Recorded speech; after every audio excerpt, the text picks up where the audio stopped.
In this video, I'm going to take you on a journey through the life of Princess Diana and show you some of her most famous hairstyles and makeup looks. When it comes to iconic royal women, Princess Diana is definitely up there at the top. She was known for her signature hairstyles and makeup looks that were always changing and evolving. In this video, I'm going to take you on a journey through the life of Princess Diana and show you some of her most famous hairstyles and makeup looks. This video is sponsored by Lensa, photo and video editor app. Lensa is a brand new way of making your selfies look better than you could ever have imagined. Forget about conventional filters and photo editing tools. What are you waiting for? Go to the video description, use my personal link, support my channel, and receive a 7-day free trial. And I had so much fun editing a selfie photo that I used for my thumbnails. So I used the magic correction tool and I adjusted my skin tone. I even changed my hair color. You can make your eyes look bigger and your lips. You can slim your face. It was really cool playing around. And golden hour works best with indoor photos. Infrared creates a cool effect on photos with a green screenery, plants, forest, etc. There's scratches and dust, artsy magazine-like looks, blurred, prism, noir, film, leaks, and more for all types of niches. And I also edited an outdoor photo, which was fun. This was from last summer when I went to the sunflower fields, and I even replaced the sky to make the clouds look cooler. And I added all of these different effects, and you can even put yourself in different locations. It was so cool. I'm like obsessed now, and I can't wait to dive in and do more photos for my Instagram.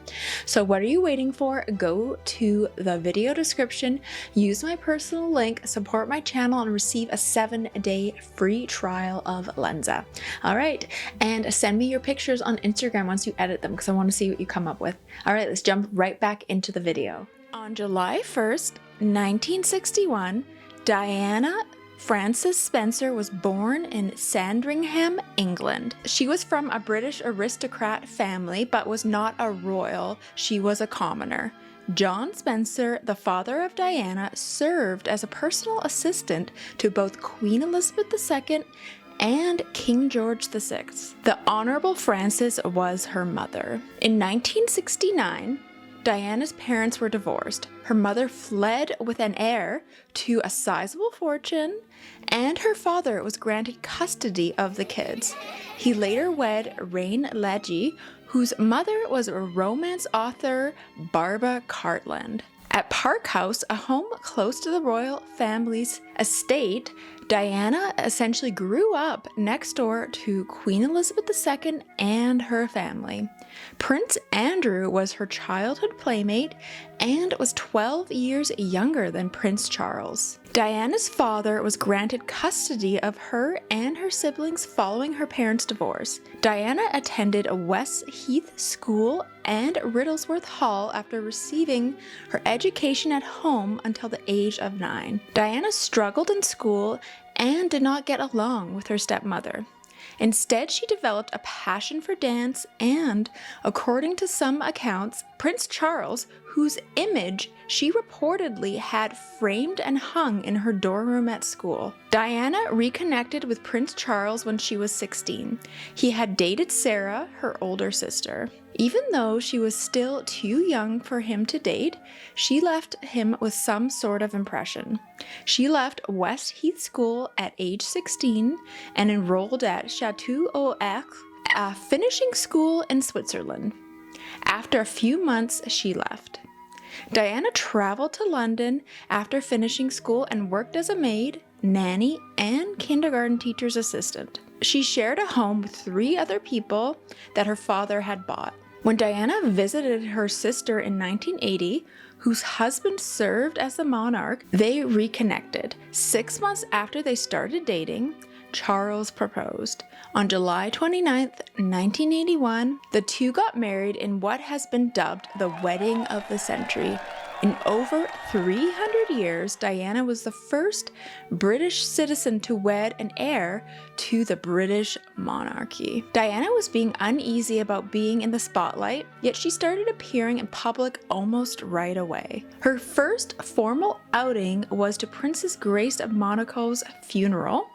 Diana gave birth to Prince William on June 21st, 1982, and Prince Harry on September 15th, 1984, very soon after becoming pregnant. Diana and Charles engaged in open displays of affection early on in their marriage, but by 1986, it was clear how much time they spent apart and how cool they were together. The biography of Diana by Andrew Morton, which was published in 1992, detailed Charles' protracted relationship with Camilla Parker and contended that Diana had made multiple attempts on her own life. Diana made the announcement that she was getting a divorce in February 1996. On August 28, 1996, the divorce became legally binding. According to the settlement agreement, Diana would receive $23 million plus $600,000 a year. Charles and she both took on active roles in their sons' lives.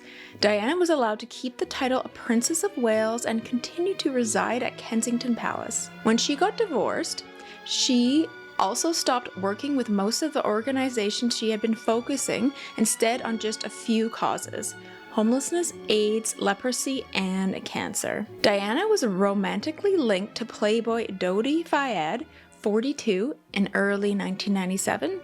Mohammed Al Fayed, his father, also controlled the Ritz Hotel in Paris and Harrods department store. Diana and Fayed departed the Ritz Hotel in Paris on August 30th, 1997, driven by a driver and Dodi's bodyguard. Paparazzi were often chasing after them. The vehicle lost control in a tunnel in Paris just after midnight, crashing. Diana passed away after being brought to the hospital, while Fayed and the driver died instantly. Even though the bodyguard had severe wounds, he lived. The world responded right away. First came shock and then horror. Then came the finger pointing, much of it aimed at the paparazzi who were tailing the princess's car and the driver who was attempting to elude them. Later testing revealed that the driver had been much over the legal limit for alcohol consumption, but the photographers were first held responsible for the accident because of their apparent never-ending pursuit of Diana photographs that might be used in news releases and tabloids. Then a flood of sorrow and grief descended. Diana's family, the Spencers, created a foundation in her honor, and within a week, $150 million had been collected in donations. The funeral for Princess Diana on September 6 received international attention. Millions of people showed up to line the funeral's procession route. Diana and her life story have numerous parallels in popular culture.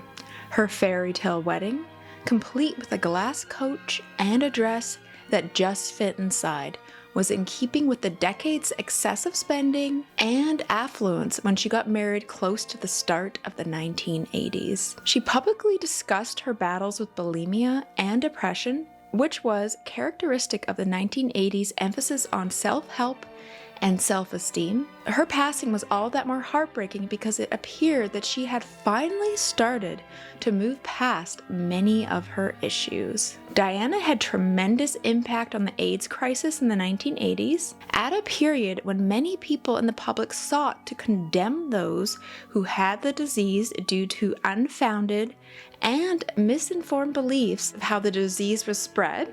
Her desire to contact and hug AIDS patients helped influence how AIDS patients were treated. A woman of contradictions who was born into wealth but appeared to have a common touch.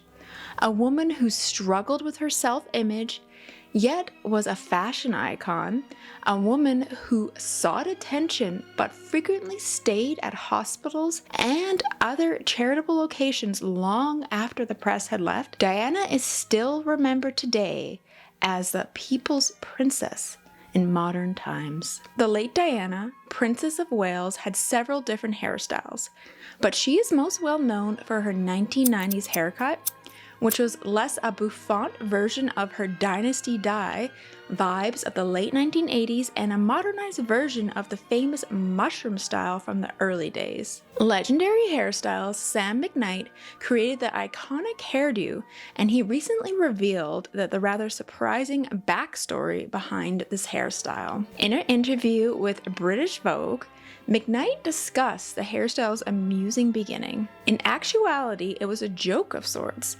It was Princess Diana who he first encountered while working on a film. This leggy blonde comes jumping up the stairs, sticks her hand out, smiles, and makes us all melt, he recounted. I made her hair appear short under the tiara she was wearing. I made it appear short because it was in 1990. I lied a little bit.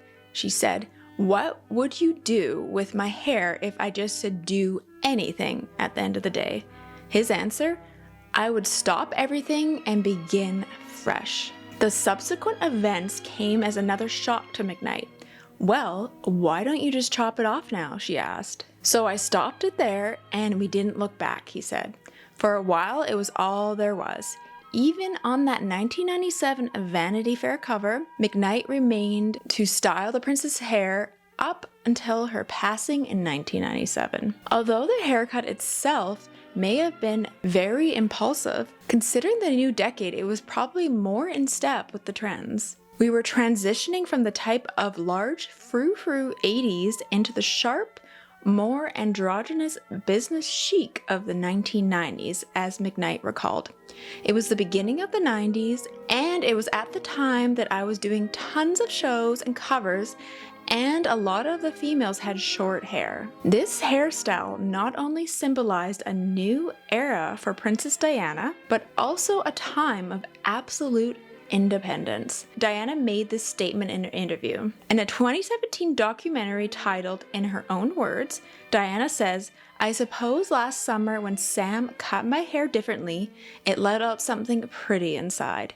In response to the question regarding the turning moments in her life that converted you from victim to winner. "Never undervalue the impact of a sharp haircut," Diana says. Linda Wells, the founding editor of Allure magazine, who was working at Vogue when Diana married into the royal family, commented on the princess's new appearance to the cut, saying it seemed like she was peeling away the excess, like it wasn't such a weight on her anymore. Has she ever thought about traveling afar? McKnight claimed she never gave it any thought. He remarked that it would have been very princessy. Additionally, the people's princess gave the people what they wanted, since she knew they wanted to see Princess Diana, according to McKnight. When Lady Diana Spencer first came into the public eye at the age of 19, she unveiled what would later become known as the Lady Diana haircut, a younger take on Farrah Fawcett's winged hairstyle with a cascade of trimmed cheekbone cutting and chin grazing layers. She alternated between various variations of her signature style in the 1980s, each with varied degrees of va-va-voom volume and dramatic accessories like sparkling brooches, elaborate florals, and of course diamond tiaras. There was only one exception. In 1984, she allowed her lengths to get just long enough to smooth them back with a preppy Sloane Ranger hair comb, with her hair parted sharply to one side in classic 1940s meets 1980 style. She undoubtedly encouraged tens of thousands, if not millions, of women to embrace short haircuts with side-swept bangs that could be worn relaxed or teased with Aquanet. McKnight was struck with emotion when he realized that he played a part in assisting Princess Diana in preparing herself for what came next. He found it to be a powerful illustration of how a haircut may mark the beginning of a new chapter. It struck a chord because it demonstrates the influence hair can have on anyone, not just royalty or famous people. Hair has such strength. And Princess Diana is still relevant today, 25 years after her death, and is still generating daily headlines. Since 1997, fashion and beauty have changed a lot, sometimes favoring transient trends that the royal herself would not have dared to imagine, or maybe she was so ahead of her time that she actually would have done them. Despite this, we are now in the 21st century and we are still praising the late Princess Diana and her timeless style. Here is a look back at Princess Diana's most famous appearances. Lady Diana made history throughout her nearly 2 decades as a monarch with her bold nail polish, a renowned feathery hairstyle, and her unwavering fashion moments. Given how little hair and cosmetics Princess Diana wore, many of her most iconic looks were focused on clothing, but the princess still had her brilliant beauty moments, and here are the best. The first one is blue eyeliner. Princess Diana, as modest as she was, liked a smudge of blue eyeliner and didn't give a damn who knew it. She would always embellish her waterline with an azure, perhaps royal blue liner. Her makeup artist Mary Greenwell acknowledged that she had actually talked her out of wearing the shade in a 2017 interview with Yahoo. Beauty beiges and browns, in my opinion, are simply more attractive. Just like that, she spoke. The bouquet she put in her hair in her Bangkok, Thailand outfit from 1988 is another classic detail. And another beauty moment is her highlights and fringe. While she was known for her voluminous feathery hair that was typically a sandy shade of blonde, she debuted a lighter version of this look in 1997, and the change-up was so characteristic of the era. Additionally, it was a little bit flatter than usual, similar to Natasha Richardson in the movie Parent Trap from 1998. And Princess Diana was not scared to wear a bright nail polish. It is made clear that the Queen disapproves of nail polish. Although she has only ever supported SA's translucent pink ballet slippers, royal women have worn color in the past despite this. At this charity event in 1995, Princess Diana occasionally opted for a splash of red. And she's also seen other times wearing red nail polish. And Princess Diana wasn't afraid to wear hair accessories. When the Princess of Wales transformed a historical necklace from the royal vault into a chic headband, it became one of her most iconic beauty moments. Throughout her tenure in the spotlight, this diamond and emerald choker made an appearance. But it wasn't until 1985 engagement in Melbourne, Australia, that she wore it on her head. The monarchy purchased the necklace in 1811. Over the years, Princess Diana's hair went from a shag to stylish, but her cut was a constant short style.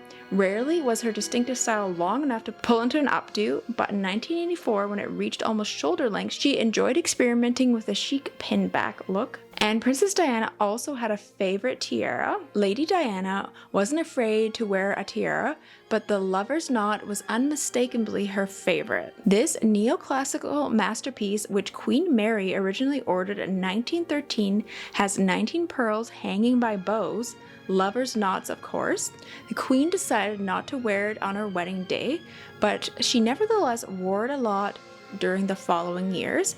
Princess Diana is seen wearing the Elvis dress, one of her most well-known costumes, while wearing the lover's knot tiara. And this is definitely an iconic Princess Diana look. Princess Diana sported an unsuitable outfit in June 1994.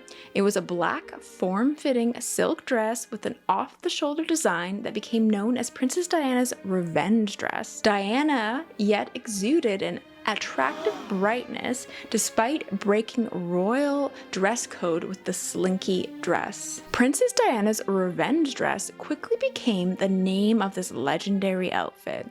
She looks stunning in it, but because of the news that emerged that same evening, it also turned into a revenge outfit. The tragic night saw the occurrence of 2 events. At a Vanity Fair party, Princess Diana was seen in the public. Additionally, a tell-all documentary on Prince Charles had its television debut. After his split with Diana in 1991, the documentary was created to restore Prince Charles to a more sympathetic position. After all, she was adored by everyone and known as the people's princess. Sadly, the movie's intention backfired. Charles was questioned about his marriage to Diana and whether he had been loyal and honorable to her. Prince Charles responded yes, until it was irreparable and damaged, despite our best efforts on our parts. All it took was his quiet confession to get the prince into trouble once again. She wore it the same night Prince Charles admitted to having an affair with Camilla, which is why some call it the revenge dress, according to Carrie Taylor. In 2013, Taylor's business sold 10 of the most famous Diana gowns at auction. While some may have said, "I can't face it this evening," Diana walked out in that dress and looked absolutely stunning. She said something significant.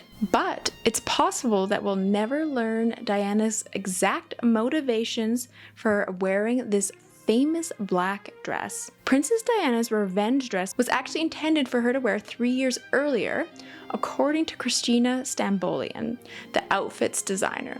Because it was too audacious at the time, the princess had been too anxious to wear it. Diana had actually intended to attend this occasion in a different attire at first. She changed her mind at the last minute and chose this revenge dress. Her previous stylist, Anna Harvey, remarked that she wanted to appear like $1 million that evening. If wearing the dress was Diana's modest act of vengeance, she sure looked good doing it. Numerous women over the course of her life were inspired to adopt Princess Diana's exquisite wardrobe, trademark haircut, and casual sense of style. Even though a whole glam team worked to create Lady Diana's look, the makeup artist and hairstylist who worked on her have subsequently shared their insider tips. According to Diana's former makeup artist, Mary Greenwell, Diana was highly mindful of her beauty routine, cleaning, toning, and moisturizing her skin twice a day. And Princess Diana used Clarins cleansing milk with alpine herbs.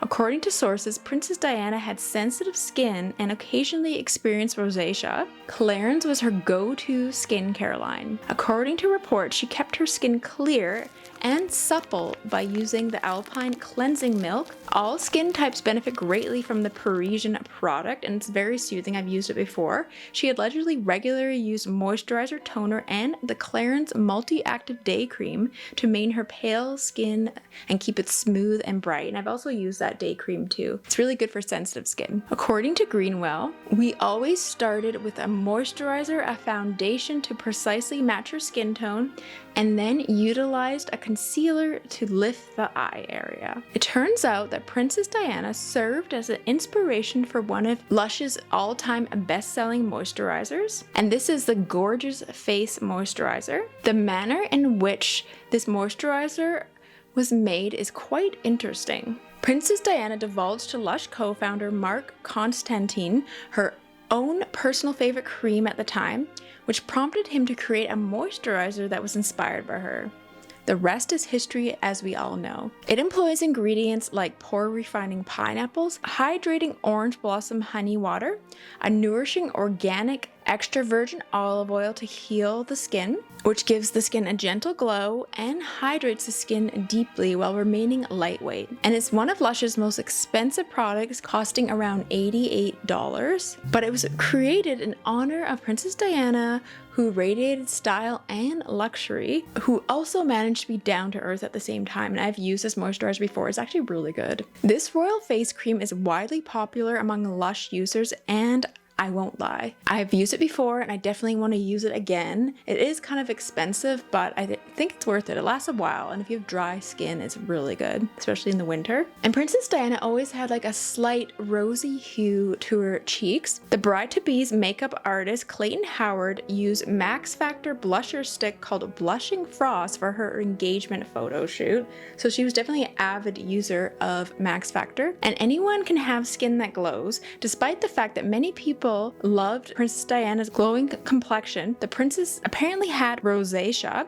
She allegedly utilized avocado and rose oil mask to comfort her cheeks, according to several blogs. According to Greenwell, her makeup artist, using the proper technique is necessary for a powerful makeup effect. She told stylists, "I always trained her to make sure she covered the roots of her lashes when applying mascara by herself." Greenwell suggests beginning in the outer corner of the eye eyes and sweeping it across before brushing it through the lashes. I definitely noticed that Princess Diana always had really full lashes, and they really counterbalanced the nice blue eyeliner on her bottom waterline. And Princess Diana reportedly used Lancome Hypnose volumizing mascara to give her thick lashes a fuller appearance. In a YouTube interview with Lisa Eldridge, Princess Diana's former makeup artist Mary Greenwell revealed that she took 3 processes to create the late Princess Diana's lashes. She applied a foundation and mascara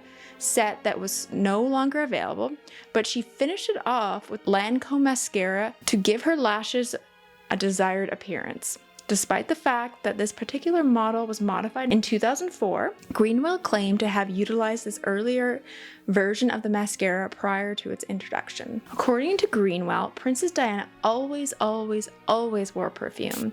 Even on days when she was casual, it was important to her to smell divine. Princess Diana spritzed Coquel's Fleurs, a floral scent with overtones of rose and jasmine, and she even wore this one on her wedding day, and this is a really old fragrance. The young royal Princess Diana wore blue eyeliner at first, but not once she met Greenwell, and her makeup artist Greenwell advises against using blue eye makeup or a blue pencil since it would make your eyes look boring. Greenwell advises using a Q-tip to evenly distribute the color throughout the lashes for a flawless application. While Greenwell established the rules about blue eyeliner, she claims that the color of your mascara is up for debate. Diana was photographed numerous times wearing black, brown, and even navy mascara, but I feel like it really worked with her eye color and definitely made it pop. And Princess Diana was always advised by Greenwell to take care of herself, which included getting a lot of rest. Additionally, a small shut eye can cover under eye circles better than any makeup, so she was always encouraged to take little cat naps throughout the day. Even casual dressing can be gorgeous, and Princess Diana was definitely seen in a lot of really cute casual chic looks. McKnight thought Diana looked her finest when she was at her most carefree, even after working out. He wrote, "I enjoyed Diana appearing more carefree.